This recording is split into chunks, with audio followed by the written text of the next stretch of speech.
Hi, this is Cliff Lampe again from the School of Information. Another thing people often ask me when it comes to what's the relationship between social media and misinformation is why don't the social media platforms just stop this? Why don't Facebook or Twitter just say, enough, we're going to police our platforms and have no more information? There's a variety of reasons for this. I want to get into a couple of them because some of them are technical and some of them are legal. From the legal side, it's important to know about a piece of legislation called the Communications Decency Act of 1996. And especially Section 230 of that act. Most people these days just shorthand that as CDA Section 230. Now what that does is it indemnifies platforms from being responsible for the content that they carry.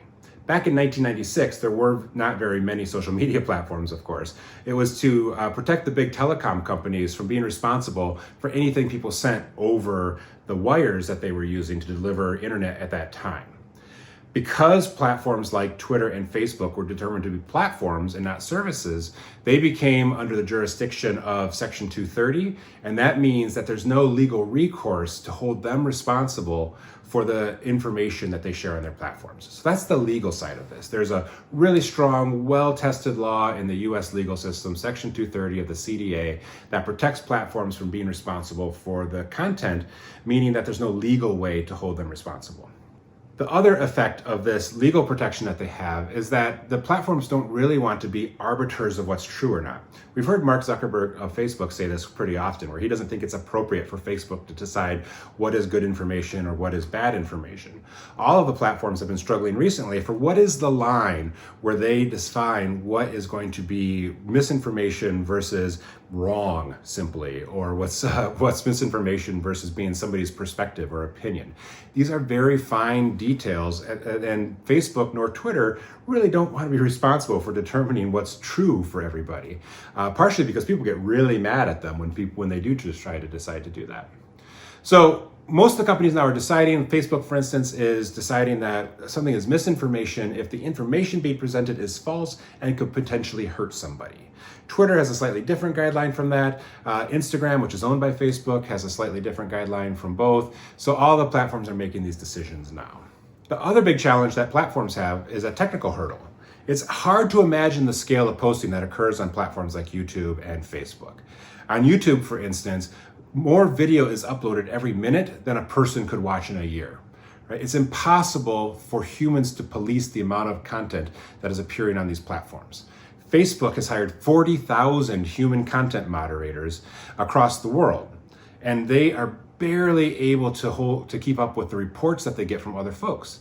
So Facebook and other social media platforms are depending on two major mechanisms to determine how to fight against kind of the misinformation plague that they're seeing. The first is they depend on people reporting. So when you see bad information and you report it, that goes into a hopper, which then gets reported to their human content moderators and eventually is reviewed. That system is abused a lot as people report information as being false that they simply disagree with. And so there's a lot of sorting out and determination that people have to do to determine what's false or not. So it's really hard at scale for that system to keep up with the bad information. So the other mechanism that the platforms are really trying to depend on is artificial intelligence or machine learning algorithms, which are basically automated ways to go out and try to detect bad information.